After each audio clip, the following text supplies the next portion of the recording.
কি সুন্দর না দেখো, অনেক সুন্দর। তো আজকে বিকালবেলা আর কি বসেছিলাম, তো ভাবলাম যে দেখি ফুলগুলো এত সুন্দরভাবে ফুটে আছে, তো তার জন্য আর কি ক্লিপটা তুলেছিলাম।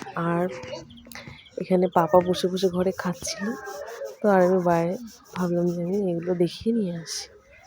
তো কলে পাড়ে গেছিলাম, তো দেখতে এত ভালো লাগছিলো, তো ভাবলাম একটু তোমাদের সাথে শেয়ার করি, তাই আর কি দেখাচ্ছি।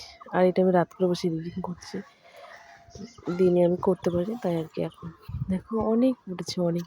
আর একটু হালকা হালকা মানে গরমটাও পড়েছে, তো একদম গাছে ভর্তি হয়ে ফুলগুলো ফুটেছে। আর দেখো পিছনে কিন্তু একটা কুমড়ো গাছ আছে, মিষ্টি কুমড়ো। আর এই দেখো শাক উঠেছিল, আর এই শাকগুলো আজকে ভাজা করব। তো দুপুরে আর কি রান্না করতে করতে আমার এগুলো কিন্তু তো এদিকে রান্নাও বসিয়ে দিয়েছি দেখ। আর মাঝে মধ্যে ক্লিপগুলো উঠিয়ে রাখছি। এই যে ভাতও হয়ে গেছে, ভাতের মাটা গেলে নেব। আর এখানে আছে শাকগুলো আমি ধুয়ে আর কি কল থেকে ধুয়ে নিচ্ছি, কল থেকে ধুয়ে নিয়ে এসে আর কি জলগুলো ঝরিয়ে নিচ্ছি। আর এখানে সবগুলো আর কি আবার আসলাম দেখো আর একটা ক্লিপ নেওয়ার জন্য। এই যে, আর আমার কপালে ওইটা কিন্তু সিঁদুর লেগে আছে। হাত দিয়ে আর কি মুখটা মুছছিলাম, মুখে জল দিয়ে। কলে গেছিলাম তো ভাবলাম ঠান্ডা জল দিয়ে একটু ফ্রেশ হয়ে নিই। আর হচ্ছে এই দেখো